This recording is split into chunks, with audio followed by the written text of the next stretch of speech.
নমস্কার বন্ধুরা, অনেক দিন পরে এলাম। এটা চলছে জুলাই মাস।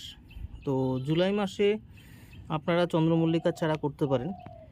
চন্দ্রমল্লিকা গত বছর অনেক আগে শুরু করেছিলাম, কিন্তু জুন জুলাই মাসে যদি আপনারা শুরু করেন, অর্থাৎ জুলাই মাস থেকে শুরু করেন, আগস্ট মাসের আগে বা আগস্ট মাস থেকে শুরু করেন, তাহলে কিন্তু আপনারা ভালো রেজাল্ট পেতে পারেন।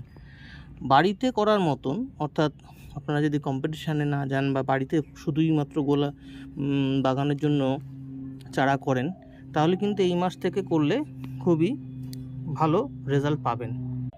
এই মাস থেকে যদি আপনারা চন্দ্রমল্লিকা করতে চান, তাহলে কিন্তু ঘ্যাসে করতে পারেন।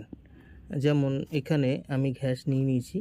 তো এই ঘ্যাসটা একটুখানি রোদে রেখে শুকানোর পরে একটুখানি ভেজা ভেজা আছে, কিন্তু এটাকে আমরা দেওয়ার কথা ভাববো। আর এইগুলো বড় ঘ্যাস, এগুলো একদম গোড়াতে, অর্থাৎ নিচের দিকে যেখানে জল শোক করবে সেই জায়গাতে দেবো।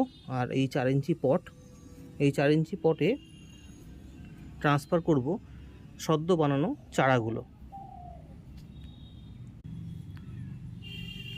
এই চারাগুলো যেগুলো আমি বানিয়েছি সেগুলো কিন্তু সবই মিডিয়াম 50%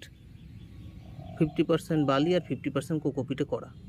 50% বালি আর কোকোপিটে গাছের যে মাদার প্ল্যান্ট আছে, সেই মাদার প্ল্যান্ট থেকে ডালগুলোকে কেটে মোটামুটি 7 থেকে 10 দিন বসিয়ে রাখলেই কিন্তু আপনারা নতুন চারা গাছ পেয়ে যাবেন। এবার এই টবটাকে যখন আমি খুলবো, তখন কিন্তু পুরোটাই একসঙ্গে খুলতে হবে।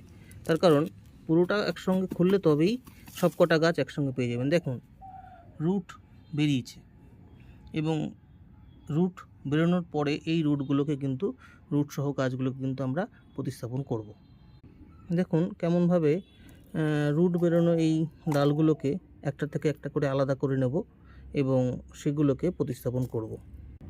এই গাছগুলো সমস্ত বেরিয়েছে, যেগুলোকে আমি মাটি মিডিয়াতে 4 ইঞ্চি পটে এবং গ্যাস মিডিয়াতে কিছু 4 ইঞ্চি পটে রিপোর্ট করব।